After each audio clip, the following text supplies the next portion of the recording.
Alright, good morning. I'm going to do a quick video on how to not only how to use the Slice app, but just kind of walk you through it so that you can reference this video. Obviously, the idea is to get you off to a fast start. So when you go to, when you have your iPad here or your iPhone, go ahead and hit that Slice app. When you go to log in, it's going to be your agent number. And then your password will be the last 4 digits of your social unless you change it. When you log in, it's going to do updates.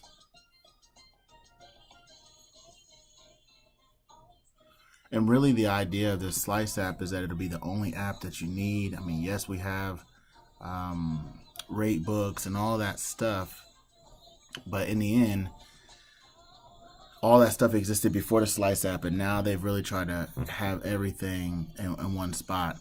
When you go to do the applications, where you put a new application, pending is when you submitted business, and you could check the status of your business there. Under construction is a place where you have started an application but didn't finish. Then obviously you have your agent manual. That is just what it says. It's the agent manual. The field presentation is if you are ever out in the field doing the presentation, you could go straight to this place here and jump directly into the field presentation. Personally, if I were you and I were in the field doing a presentation, I would do it this way. I would go into the application, and you'll see why here in just a moment. But what I would do is I'm just going to type in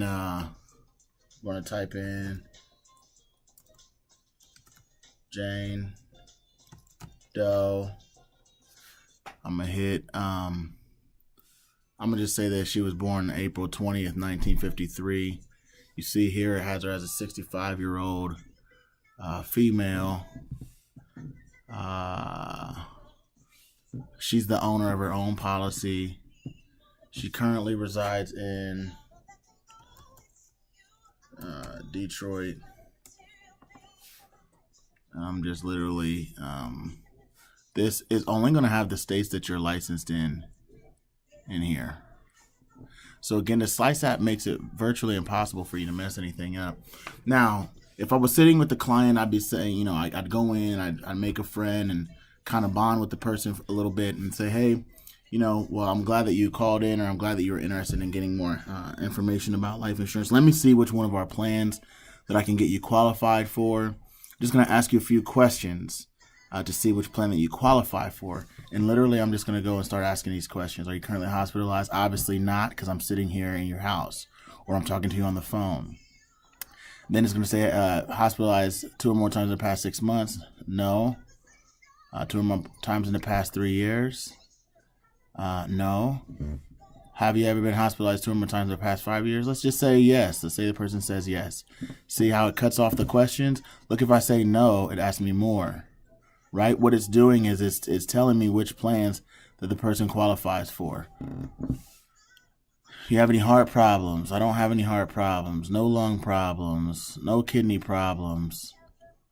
No circulatory problems. No liver problems. Never had cancer or been diagnosed with a stroke. Again, I would just sit and ask this person these questions. Do you use any form of tobacco or nicotine product? If I said no, then boom, it's going to say, well, what about in the last 12 months? It's going to say, what about in the last 5 years? What if I say yes? See how it cuts off the questions there? So it's literally walking you through which plans that the person is even going to be qualified for. And I just keep hitting next when I get there. I'm going to say she's 5'9", Jane Doe, she's tall. I say she's 5'9", 175. Does she take any medications? Let's just say that she does take medications. I'm going to hit this plus sign here. And let's just say she takes medication for blood pressure. You can type in this box to search. Atenolol. There we go. Boom, for blood pressure. You see, it gives you a bunch of options. Let's just say she also takes simvastatin for cholesterol. Let's see what all. Boom. Let's just say that that's all that she takes. I'm going to hit next. These are the products that she qualifies for. So if I'm sitting with the client right now, I don't have to know underwriting. That's the reason why I would literally do the presentation through the application. So now I'm going to say, well, I got great news, Miss Jane. You qualify for some of our best plans. I'm going to choose the preferred whole life plan because that's the best plan that she qualifies for.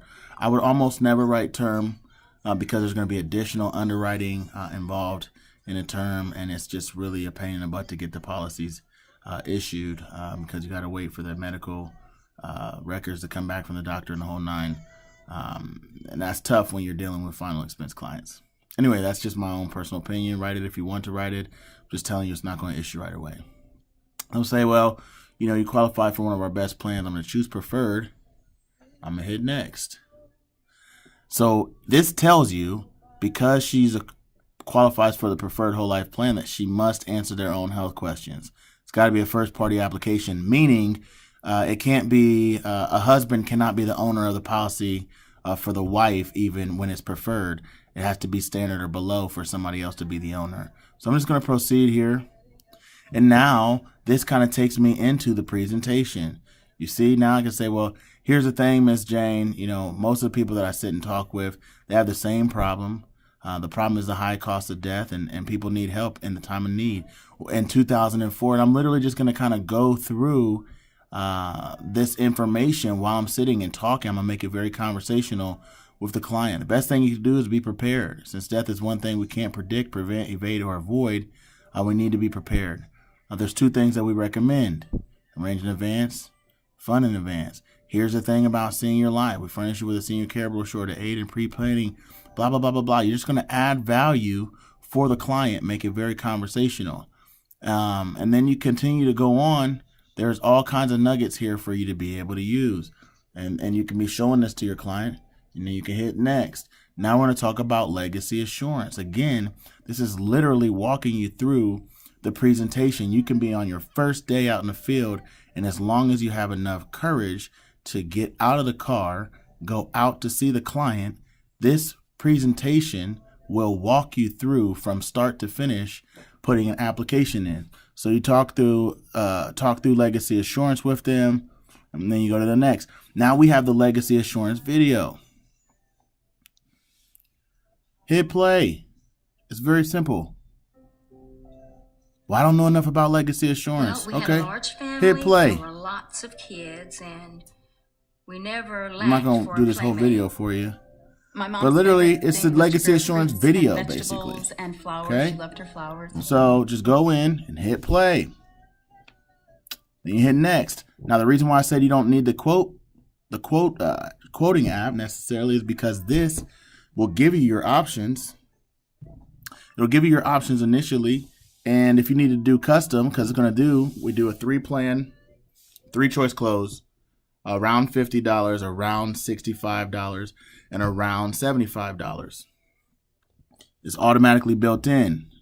If none of these are going to work and legacy is already included in the price. If you were to uncheck that box, you see the $3 come off because legacy is, and this already has an accidental death benefit rider as well. So if the person was like, well, how much is $15,000? Then I would click custom. Go to the $15,000 plan, and that's going to pop up in the 4th option. Tell me how much $20,000 is. So you can see how easy that it is. You even hit product details, legacy assurance details. It's going to take you right back. Okay. You hit next. Now I'm going to continue to plug in the person's information. Let's just say the social. Okay. I'm going to do the address.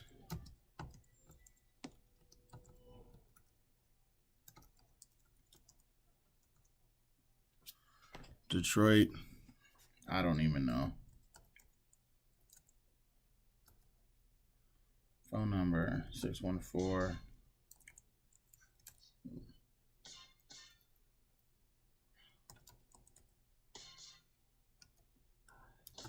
If the person has an email address, cool. If not, just put none@gmail.com. And And then you hit next, right? You filled it all out. Policy owner. Now you got to collect, and it's literally telling you all the stuff that you need. Miss Johnson, what is your mother's maiden name? Oh, her maiden name was Johnson. Okay. Now let's see what happens if I don't do this. I want you guys to see this. If I don't put anything in this box,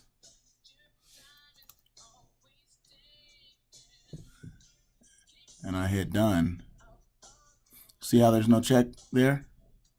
There's no check mark there. I'm going to just leave that for a second. Let's just say the beneficiary's name was Mary Doe. The relationship there. Mary is my grandchild. She's a primary beneficiary. If I want to add another primary beneficiary, I would do it right here. If I wanted to add a secondary beneficiary, I would do it right here. We're going to make the estate the secondary beneficiary, because I don't have one. I'll say, okay, cool. Do you have any existing life insurance? No. I mean, yes, I want to do the automatic premium loan provision. Are there any other existing life insurance? Again, just read, ask, and click. Now, I'm going to try to hit next. And when I hit next, I realize I don't have any policy owner information. I realize that I'm still missing something because I don't have all check boxes. So I need to go back and I need to do Johnson. Now I have all checks. You see how now there's a check box there at the bottom? That means you have everything that you need. Before I put Johnson in there was no check mark there. So even if I would have gone forward, it would have made me go back eventually. Okay, so the face amount details, I got to choose a plan. Let's just choose this plan. Legacy household members. If I had any members there outside of the regular person, then I would add them here. Number of referrals, right? I would click that. Number of referrals. You can do up to 4 referrals. They'll get a $25 store credit for legacy assurance. Let's just say they didn't give me any. So I'm going to put no. I'm going to hit done. Look at that. I got a check mark down there. All right. Now, I'm going to ask all of these questions. Let's just say, because I know that they qualify for this plan. Now you still have to read the questions to the person, but just for the sake of time. Boom. I say no to everything. Physician information. We need the name of the doctor or the name of the medical facility. Let's say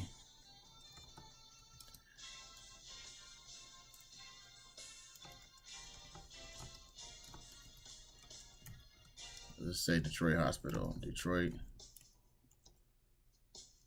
And it already brings the medications from before when I put them in right away. Okay. Check box. That means I can keep going. Now, is the payer the same? Yep. Bank service plan.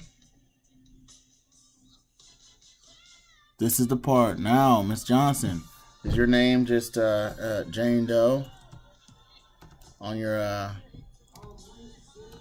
bank account? Yes. What's the name of the bank? Chase. What's the routing number? 1, 2, 3, 4, 5, 6, 7, 8, 9. What's the account number? 9, 8, 7, 6, 5, 4, 3, 2, 1, 0. It's a checking account. Again, I just have to select these things. Payment method, monthly. If I was collecting a live check in the house, I would check this box. It's going to give me the opportunity to take a picture. I'm a telesales rep, so I don't ever have to click that box. Is this ASAP business? No. Yes, no, maybe so. If it future dated business, say for example, the client says, oh, I don't get paid until the 1st. And since it's April the 20th today, then I would just need to change the month, change the day. Boom. What about all your future payments? I want it to be the first of every month. All right, Miss Johnson, no problem. Routing number is invalid. Okay, I'm going to use a real routing number because it won't allow me. The system is too smart. It won't let you mess it up. So it's doing a check on the routing numbers right off the bat. So 044000037. That's Chase's routing number. Now, if you were in the house doing a field application, you would select signature. It's going to allow you to sign the screen. Okay, because because I do phone sales, I would hit this button right here. Boom, boom, boom. Okay, what that's going to do is it's going to mean this application process is now complete. Please verify the information is all correct and accurate and true to the best of your knowledge and belief. Proceeding before this point will prevent you from making any further changes. I'm going to go ahead and select yes here. I sign here.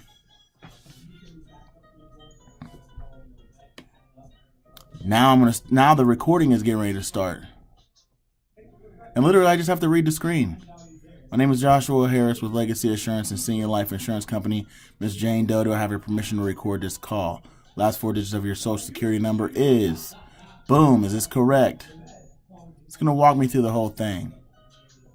Please say your name as you would like it to appear on your policy. I like to confirm everything as opposed to asking for everything. So let me verify your name is Jane Doe. That's how you want it to appear on your policy. I have your address is 123 Main Street, Detroit, Michigan, 45679. Have your date of birth as blah, blah, blah, blah. Is that correct? Again, we're just reading off the screen. The app makes it impossible for you to mess it up. I just keep on reading what is on the screen and clicking next. The face value of the plan that you've chosen is $12,000 with a monthly enrollment of $67.68, including your policy's accidental death benefit rider, which will pay additional $12,000 if you die in an accident. Okay? The rider, blah, blah, blah, blah, all of that. Now I have to read the official health questions on the recording. Even though you asked them already during the presentation, you have to read the official health questions on the recording. And because we're recording, we can rock and roll that way. I'm just going to read these questions. Yes or no answers for the client. I'm going to just keep selecting next. I have your doctor's name as Detroit Hospital, located in Detroit, Michigan. Is that correct? Let me verify your medications. Let me explain how the automatic premium loan provision works. Again, I'm going to read this to the client. Select next. This is replacement. They don't have any existing life insurance, so we're not replacing anything. So if there was no existing life insurance, you don't even have to read this. Just keep going. Now this is the verification. So you're gonna say, "Hey, I've been read all the health questions in the firm." You know, you're gonna do all this stuff. Ms. Jane Doe, can you please state your name as the insured of the policy and verify the city and state that you're located in right now? She's gonna say Jane Doe, Detroit, Michigan. Go ahead and read this. This is the HIPAA form. In fact, if you're doing a phone application, you really don't even have to read this. But if you wanted to be better safe than sorry, go ahead and read it. Everything's included. The banking information, everything's included. Hit next. Now this is the legacy assurance part of the recording. You're just going to read this too. The same banking information we just established for the life insurance. You also elect to enroll a $3 a month membership, legacy assurance. Read the whole screen. Legally binding document. I'm going to read the agent statement. Then I'm going to hit finish. Then when I hit finish, here's the actual application. And I hit next. HIPAA form. Next. Legacy assurance. So you see everything's done all in one spot. The signature is required to proceed. There we go. I click the box because I already put my electronic signature in there once. There must be any. See how it won't let you mess it up? It's great.